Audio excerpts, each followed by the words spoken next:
ఉరుకుతుంది అంటే ఉరుకుతుంది మార్కెట్. అంతేనా? 2 లక్షలు 3 లక్షలు సంపాదిస్తున్నాం. అంతేనా? రేవంత్ రెడ్డి మంచోడు ఆయన కలుసాల మస్తు అయినా ఏ రేకులు ఇప్పి ఎత్తు పోయాలి. మంచు పింఛన్లు ఇస్తాడు. పింఛన్లు ఇస్తాను 4,000 అని 5,000 ఇస్తాడు. 5,000 ఇస్తాడా? రాష్ట్రం అంతా మాకు ఎవరికి రావట్లేదు అంటారు. మరి నీకు నాకైతే 5,000 ఇస్తాడు. నీకు 5,000 ఇస్తాడా? మస్తు 5,000 ఇస్తాడు. ఎట్లుందమ్మా మొత్తాన్ని పరిపాలన ఎట్లుంది? ఏంది ఇస్తాన్న మాట కరెక్ట్ ఉండాలి. అప్పుడు గెలుపు అని గెలిపించుకున్నాక ఇప్పుడు చిప్ప చేతికి ఇచ్చే మీకు ఇవన్నీ ఇద్దాం అనుకుంటున్నాడు కానీ ఆయన ఎక్కడికన్నా అప్పు పోయింది అనుకో ఆయన దొంగను చూసినట్టు చూస్తారు అంట. ఎందుకు చూస్తారు?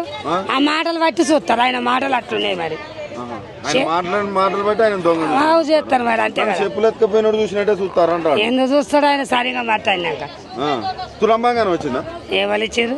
తులంబంగారం ఎవరు పెళ్లి అయితే ఇస్తానన్నాడు. ఎవరు ఇయ్యలేదా? ఏ బంగారం లేదు, ఏంటి లేదు. ఎట్లున్నది? పీరి బాస్ అయింది. ఒకరి మీద ఒకరం కూర్చోవాలి. ఎందుకంటే అంత మంచిగా ఉంది పీరి బాస్ అంటే. అంతేనా? మీకోసం పెట్టిండే మంచి లేదా? ఎందుకంటే మేము ఎడిపోతామని మాకు ఎందుకు పీరి బాస్ అవసరమా? ఎందుకు? ఎవరు పెట్టమన్నారు? చెప్పినవి కరెక్ట్ ఇయ్యక అవన్నీ ఎందుకు? మనం కట్టం చేసుకుంటేనే బుక్కడంత వస్తుంది. ఎవరి పైసకి ఏం ఆశపడలే. 500 గ్యాస్ 500 గ్యాస్ వస్తుంది. ఆ బ్యాంకులో వాడే ఎప్పుడు అవి ఇచ్చుడు ఎప్పుడు. ఇదంతా చూస్తే ఏమంటానంటే నేను మహిళలకు చాలా మంచిగా చేస్తానా. నెక్స్ట్ ఎలక్షన్లలో మొగోళ్ళు ఓట్లు వేయకుండా మహిళలు వేసినా గెలుస్తా అంటాను. వేస్తారా ఓట్లు? ఎవరేయ్యారు. ఈ తాప కథమైన పనే వండదు. అంతేనా? మరి ఎవరేస్తారు? ఎందుకట్లా?